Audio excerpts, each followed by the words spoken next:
Inasema ukimuumiza mzazi maisha yatakuumiza, ukimliza mzazi maisha yatakuliza, ukimkwaza mzazi maisha yatakukwaza. Kama kila siku kuna vitu mzazi wako anakuwekea kikao na amefika mahali akisema hivi, sintamsemesha tena, you are gone. Nenda ukatabiriwe na wanaotabiri wote hao, nenda, lakini hautafurukuta. So kuvurugana na wazazi ni kuvuruga maisha yako. My God, chukua hiyo. Kuvurugana na wazazi wako ni kuvurugana na maisha yako. Mama usinipangie, usipangishe, njoo uishi kwanza nyumbani. Hamna. Hauna kazi dada, umepangisha nyumba ya milioni 1, unatoa wapi? Rudi nyumbani. Hamna. Umsikii kaka, umsikii baba, umsikii mama. Acha pombe. Unajua mimi nitaacha. Umeisha.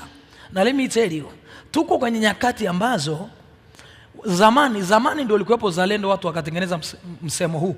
Eti sijui mchuma majanga hula na wakwao. Nisikilize. Chuma majanga utegemea. Sasa sio dunia leo. Yaani umeenda kutafuta ukimwi huko, umekuja unaharisha, unataka mimi nisiende kazini nikubebe sasa, nikuletee kindoo uharishe. Wewe, sio hii dunia. Sio hii dunia. Kila mtu sasa hivi yuko serious busy na familia na watoto wake.